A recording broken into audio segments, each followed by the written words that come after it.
बैठ जाए सब, शुरू करते हैं दोबारा। चलिए, मैंने अपनी पिक्चर की टिकट भी फाड़ दी है और हाथ भी धुलाया हूँ।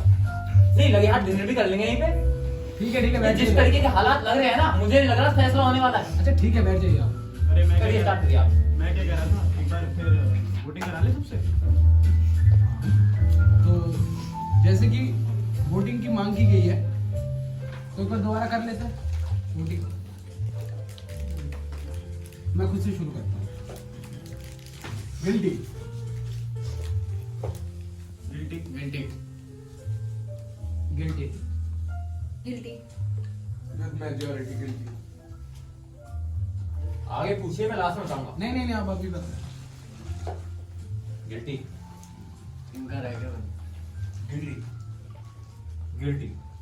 Not guilty. गिल्टी है।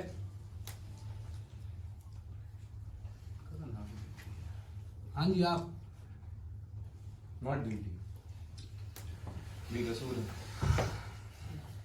तो 2 नॉट गिल्टी और 1 2 3 4 5 6 7 8 9 10 गिल्टी। ओके हाँ ठीक है, बोले जिसको जो बोलना है बोले। जी मेरे हिसाब से आप बोलिए। I'm sorry, आप बोलिए। नहीं बोलिए, आप कोई बात नहीं। नहीं आप बोलिए तो ऐसे बोलिए। अरे आप शुरू कीजिए। Thank you. मतलब मैं जो बात कहना चाह रहा हूँ वो बहुत मामूली सी बात है। चलिए खैर, लड़के के पास अपने बाप का कत्ल करने का वजह थी, अब वही मारपीट वाली। लेकिन अगर लड़के ने अपने बाप का कत्ल नहीं किया तो फिर किसने किया, क्यों किया? अरे ऐसे ही कोई उठ के किसी का कत्ल करने नहीं पहुंच जाता है। मेरे हिसाब से ये भी बहुत बड़ा पॉइंट है। आप क्या कहते हैं इस बारे में? मेरे ख्याल से हम लोग यहाँ ये फैसला करने बैठे हैं कि कत्ल उस लड़के ने किया है नहीं, किसी और ने किया, और क्यों किया इस बात से हमें कोई मतलब नहीं होना चाहिए। और वैसे भी ये काम पुलिस का होगा ना। लेकिन इन जनाब का पॉइंट काफी दुरुस्त है। लड़के के बाप का कत्ल हुआ है, अगर लड़के ने नहीं किया तो फिर किसने किया? मैं बताता हूँ किसने किया। नवाजुद्दीन सिद्दीकी ने। ये आपको सामने पे इल्जाम लगा रहे हैं जो मुझे बहुत पसंद है। हाँ, मुझे नहीं लगता ऐसे घटिया किस्म की कोई जरूरत है। अगर आप लोगों के पास बात करने के लिए लतीफों के अलावा कुछ नहीं है तो शांत बैठिए और सुनिए। अरे ऐसा मैं तो मजाक।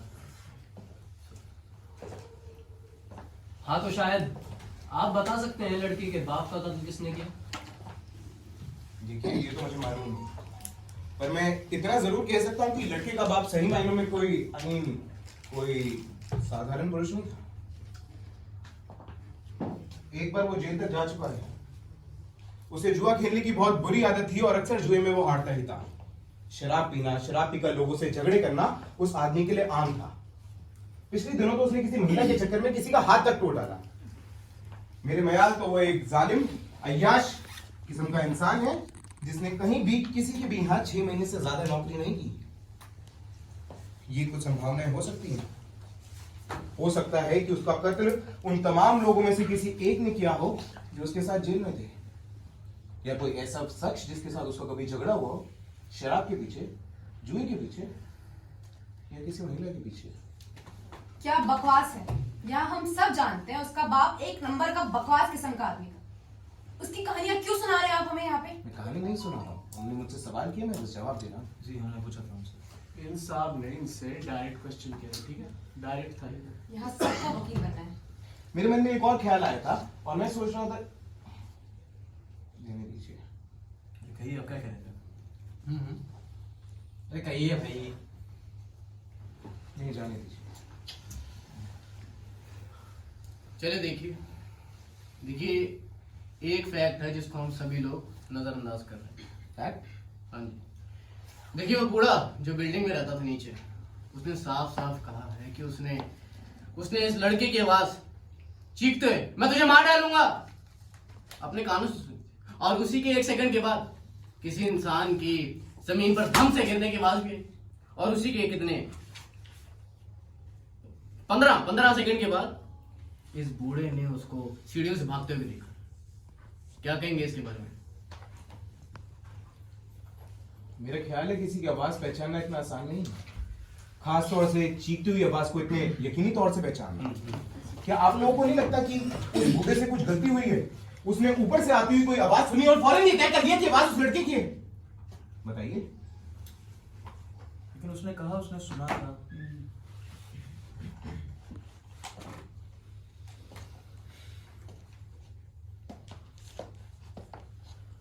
चलिए, नहीं सुना फिर?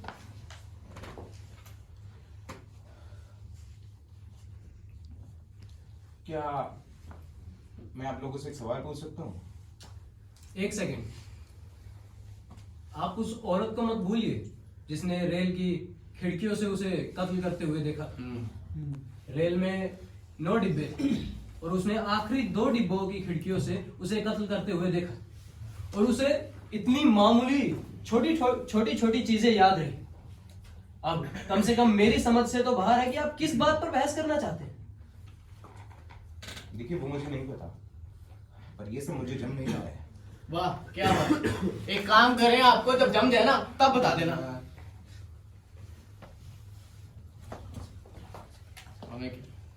हम रॉन्ग हाउस खेल लेंगे तब तक।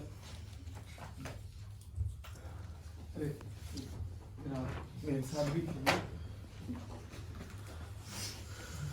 क्या आप मुझे एक बात बताएंगे कि औसती रफ्तार से दौड़ती हुई लोकल ट्रेन अगर ये क्या कर रहे हैं आप? ये आपको बच्चों का खेलने नजर आ रहा है? क्या कर रहे हैं? ये क्या कर रहे हैं? ये आपको बच्चों का खेलने नजर आ रहा है?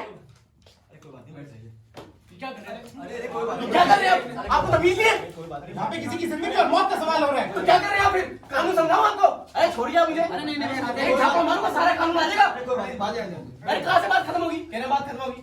आप इनसे कहिए पहले माफी मांगे। हाँ ठीक है, माफी मांगे हम। अरे आप माफी मांग लीजिए। कहाँ माफी? आप पहले माफी मांगे। अरे माफी मांगे पहले आप। मैं बात आगे नहीं बढ़ने दूंगा। आप मांगे। नहीं बात बढ़ने दूंगा मैं बात आगे। माफी मांगे पहले आप। देखिए, माफी मांग लीजिए इनसे। मांगी माफी। शाम शाम लड़िए। हाँ, वो आप लोकल ट्रेन वाली बात क्या कह रहे थे, जरा वो भी सुन लेते हैं। हाँ, शुक्रिया। तो आप में से कोई बता सकता है कि एक औसती रफ्तार से भागती हुई लोकल ट्रेन को किसी खास पॉइंट तक पहुंचने में तकरीबन कितना समय लगता होगा? आप जरा अंदाजा लगाएंगे? उससे क्या होगा? जरा अंदाजा लगाइए आप। 10 से 12 सेकंड शायद। जी, आपका अंदाजा काफी ठीक है। और कोई यहाँ बोलना चाहेगा इस बारे में? अब यहाँ नहीं चल रही बच्चों वाली हरकतें। देखिए, मैं बताना चाहूंगा, अगर ट्रेन की लंबाई 150 मीटर हो और वो 20 किलोमीटर पर आवर की स्पीड से चल रही हो, तो उसकी स्पीड होगी 15.34 सेकंड। बिल्कुल ठीक कह रहे हैं आप। ओहो, चलिए 15 सेकंड मान लेते हैं, लेकिन आप काम की बात कीजिए, आप कहना क्या चाहते हैं? ये भी बताता हूँ। 9 डब्बों वाली लोकल ट्रेन को किसी खास पॉइंट तक पहुंचने में 15 सेकंड लगते हैं। अब मान लीजिए ये खास पॉइंट उस कमरे की खिड़की है जहां पे कत्ल की वारदात हुई थी। आप सबने कमरा देखा है? ये कमरा रेलवे लाइन के बहुत नजदीक है। अब आप में से रेलवे लाइन के इतना नजदीक कौन रहा है? जी मैं रहा हूँ, मेरा हाउस पेंटिंग का धंधा है। मैं तकरीबन 3 दिन तक रहा था वहां पर। अच्छा, तो कोई ट्रेन गुजरती है तो शोर होता है किसी तरह का? हाँ जी, बहुत होता है, लेकिन फिर उसकी आदत पड़ जाती है। मैं भी रेलवे लाइन के इतना नजदीक रह चुका हूँ। जब कोई लोकल ट्रेन वहां से निकलती है तो इस कदर शोर होता है कि आदमी को खुद की आवाज नहीं सुनाई पड़ती। हाँ, ये सही कह रहे हैं। कान बंद कर जाने पड़ते हैं जनाब। तो आप कहीं पे भी रहिए, इससे हमारे को क्या लेना देना है? मेरे ख्याल से जी आप नहीं आप बोलिए कोई नहीं, बात आप कहिए। मैं कह रहा हूँ कि एक पल को मान लेते हैं, नहीं दिया बस फिर। बताता हूँ, जरा गौर से सुनिए। पहली गवाही उस बूढ़े की जो ऊपर वाली मंजिल में रहता है।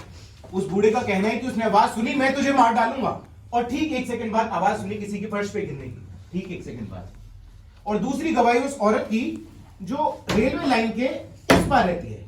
उस औरत का कहना है कि उसने चलती ट्रेन के आखिरी 2 डिब्बों से इस वारदात को होते हुए देखा। आखिरी 2 डिब्बे, ठीक। अब कहने को मैं मान लूं कि 15 सेकंड लगते हैं एक लोकल ट्रेन को किसी खास पॉइंट से गुजरने में, मतलब तकरीबन 10-12 सेकंड पहले जब वो बूढ़ा फर्श पे गिरा होगा, लोकल ट्रेन वहां से जबरदस्त शोर करती हुई निकली होगी। बिल्कुल। बूढ़े की गवाही के अनुसार उसने आवाज सुनी, मैं तुझे मार डालूंगा, और फर्श पे गिरने की आवाज तभी सुनी जब रेलवे लाइन वहां से जबरदस्त शोर करती हुई निकल रही थी। हे मुमकिन मुमकिन ही नहीं है कि उस बूढ़े ने कुछ सुना भी होगा। अरे कैसी बात कर रहे हैं आप? मेरे को एक बात बताइए, वो बूढ़े ने कहा है कि उसने आवाज सुनी है, तो सुनी होगी ना बात? आप इतने यकीन से कह सकते हैं? तो मेरे को आप बात बताइए, वो बूढ़ा झूठ बोलेगा? अगर उस बूढ़े ने आवाज सुनी भी होगी तो इतने शोर में आवाज पहचानना मुमकिन अरे यार, तो अजीब बात होगी। ये तो बात की खाल निकालने वाली बात हो रही है। एक एक सेकंड के हिसाब लिया जा रहे हैं यहाँ पे। देखिए, आप एक बात बताइए, कोई भी इतना निश्चित नहीं हो सकता। जो गवाही किसी को फांसी के फंदे तक पहुंचा सकती है, उसे इतना निश्चित और तय तो होना ही चाहिए। देखिए आप चिल्लाइए नहीं, शांत रहिए। लेकिन ये ठीक कह रहे हैं। नहीं ठीक मुझे लगता है कि बुढ़े ने कुछ नहीं सुना होगा। क्या पागल वाली बातें कर रहे हैं? वो बूढ़ा मतलब झूठ बोल रहा है। झूठ बोल के इसको क्या मिलेगा? लोगों की नजर में अहमियत, शोहरत। हाँ, क्या बात! आपके मुंह से तो भाई साहब गीता है कि आप एक काम करें, गोरखपुर गीता प्रेस वालों को काम कर करके लिख दें, अच्छे खासे पैसे कमा लेंगे आप। सुनिए मिस्टर, आप इनसे इस तरह से बात क्यों कर रहे हैं? आपको पता है कि कोई इंसान किसी इंसान से इस तरह से बात करता है तो ठीक लगता है मुझे। हाँ हाँ ठीक है। हाँ हाँ नहीं, अगर आपने दोबारा इनसे इस तरह से बात करी तो अच्छा नहीं होगा आपके लिए, समझे आप? अरे शांत रहिए। शांत हो जाइए, शांत हो जाइए, बैठ जाइए। कैसे बात कर रही है? आप आगे के आप इस साइड आ जाइए। अरे आप आ जाइए, इधर आ जाइए। कैसे बात कर रहे हैं? आ जाइए।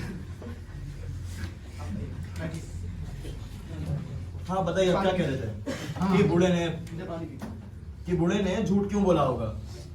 इसलिए क्योंकि मैं अदालत में उसे बहुत गौर से देख रहा था। उसने एक फटा हुआ कोट पहना था जिसकी सीम यहाँ से उधड़ी हुई थी। गौर किया होगा आप सबने? बहुत बूढ़ा सा आदमी था, बहुत धीरे धीरे चलकर वो कैसे तैसे अदालत में आकर खड़ा हुआ था। उसके बाएं पैर में एक चोट लगी थी जिसकी वजह से उसे वो घसीट के चल रहा था, और शायद इसी चीज की शर्मिंदगी की वजह से उसे छुपाने की कोशिश कर रहा था, है ना? ऐसे लोगों को मैं बहुत अच्छे से जानता हूँ। सुनिए, आप सुनिए।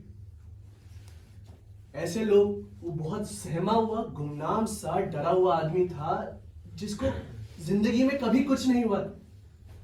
उसकी कोई अहमियत नहीं है। वो एक बूढ़ा था लेकिन उससे कोई सलाह नहीं लेता था। वो उसकी कोई अहमियत, कोई जिक्र कोई नहीं करता। ऐसे लोगों के दिल में एक फितरत होती है, एक मन्नत होती है कि कोई आके उनसे पूछे कि क्या हुआ बताइए। तो मैं ये नहीं कह रहा हूं कि वो जान। एक सेकंड। आप ये कह रहे हैं कि उस बुड्ढे ने झूठ इसलिए बोला कि उसे थोड़ी सी अहमियत मिल सके? नहीं भाई साहब, नहीं।